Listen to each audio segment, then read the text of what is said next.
Hello, this is Michael J. Emery. I'm here with Dave Emery, Hey, what's up? and we're going to talk a little bit about behavioral manifestations of internal representation. And this is basically going to be a combination of eye accessing cues and language patterns. And I'm going to be asking Dave a few questions and trying to determine what his strategies are for accessing this information. So here we go. Now, Dave, what was your favorite game to play as a kid when you were roughly 10 years old? Hide and go seek. How do you know?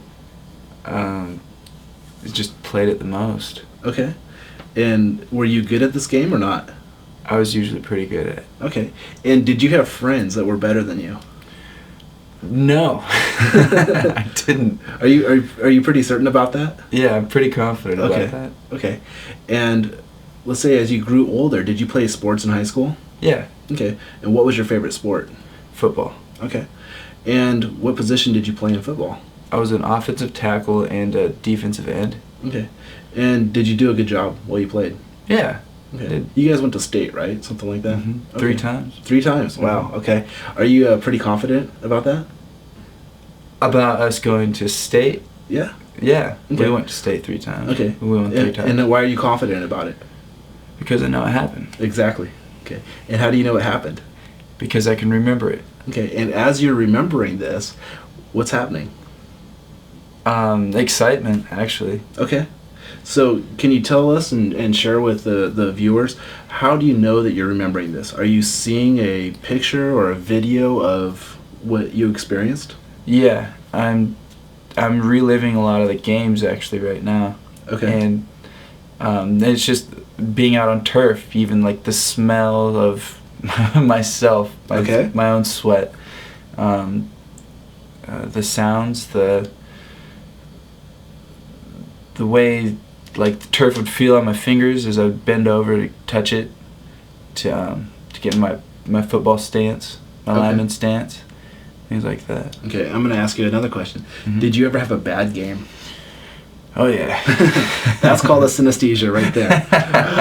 Oh yeah. Okay. So what just happened there? Shock, like kind of like an eerie feeling, just bringing it back into like the actual game, the emotions there, it was like the bodily feelings. Bodily feelings like what? Well, the feeling of like nerve wreck, like when you're scared, or when you're just a lot of it's just being scared, like Okay. when you feel like something bad's gonna happen, like it's either fright or worry, or it's just an emotion, a bodily Okay. feeling. And would this help you to perform as an athlete or not? That feeling, Mm-hmm. actually, for the game that I did bad, like poorly, it didn't help to feel that way. Okay. It didn't. Okay. And tell me about a good game, like one of your best games that you ever played. I'm sure you can remember it. Oh yeah. Okay. See what just happened with his face there? It's kind of, and even though we're kind of looking at these cameras here, I noticed that his posture straightened up also. Yeah. A good game was a lot more fun, a lot more intense.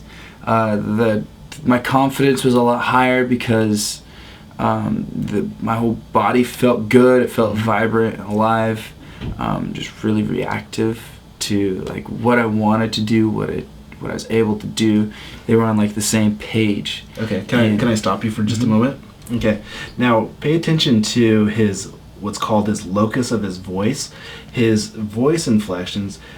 Before, when he was talking about his bad game, his voice was pointing down at the ground, and his shoulders were kind of hunched over, and he was kind of leaning down, and he would do a lot of these sighs and yeah, and it was like fear and stuff like that.